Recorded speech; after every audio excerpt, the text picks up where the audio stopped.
Another day, another unboxing. For this time, i-unbox natin assorted at iba-iba. Excited ka pa mag-unbox kasi panibago na naman.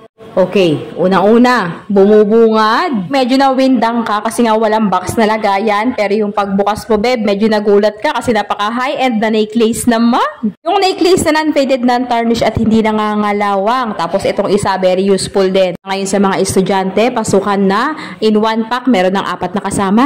Tapos may pa-high-end eyeglasses pa at may pa-high-end watch din from Ismael. Tapos syempre, hindi magpapahuli si Shelo. Yung Shelo watch natin na lahat na ng kulay pinadala niya. Itong isa medyo nawindang din kami dahil nga wala tong box na lagayan pero high-end bracelet to. Itong isa trending Ismael natin. Syempre may magandang box na lagayan. Very professional. Napakaganda ng packaging. Tapos ang ating Shelo with the box lagayan. Of course, minimalist ang design. Lahat ng kulay pinadala niya. White, black at black blue. Non-faded, non-tarnish at hindi nangangalawang. Lalaban ng panglubugan. Itong isa medyo nawindang kami ng konti kasi hindi namin alam kung ano siya. Pero bedong kalaunan ay napagtanto namin lahat talaga ng kulay binigay na lahat ni Shelo sa atin. Bali 6 pieces to na assorted color but the same design lang naman. Iba-ibang kulay lang. May black gold, may silver, may gold, may blue, may all black. Naku, lahat na ng kulay. Bali 6 yan. Itong malupit, yung eyeglasses na napaka-minimalist polarized yan. Tapos itong pambabae nag-iisa. Nag-iisang bukod tanging pang Unica Iha pambabae. Pambabaeng relo na napaka-vintage ang design. Quality. At ito. Very useful to. Talagang very useful to. Sa mga toilet CR nyo guys. Gamit na toothpaste. Good na good yun. Tapos ito namang terno na jacket and pajama. Grabe yun. Promise. Ang ganda ng tela. Pang malakasan talaga.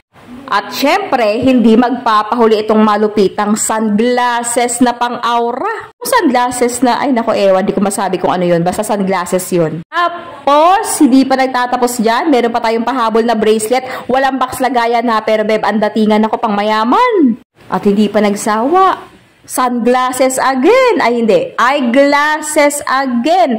Ang eyeglasses na to ay pwedeng indoor at pwedeng outdoor. Na good talaga sa mga mahilig magbabad sa gadget dyan. Swak na swak sa'yo to, beb. Okay, the other one, again, eto ang sikreto ng mga may tigidig. Ayan ang sikreto sa mga may tigidig, yung mga magmumuka. At eto naman ang sikreto sa mga madidilaw nyong ngipin. Ayan ang toothpaste na pang malakasan. At etong isa, ito. Hindi ito magpapahulin kung bakit. Ito, ang napaka-trending minipan natin ngayon na talaga namang napakalakas mga pangga ko at napakasulit. Ito pa. Itong isa na to, medyo mahirap lang siyang buksan. Pero beb, nung nabuksan na, ay, napaka-useful naman talaga. Isang bote ng shampoo. 830 na yon ml. Napakasulit nun. Itong isa, medyo nawindang kami. Pinagkamala naming relo nung binubuksan pala namin yung box. Pero nung nabuksan na, ay beb, nagulat talaga kami dahil lipstick pala. Lipstick. Napakagandang lipstick yan. Naka-discount sale. Nako, sulit na sulit yan. Maglalagay ako ng link sa lahat-lahat ng mga in-unbox namin ngayon.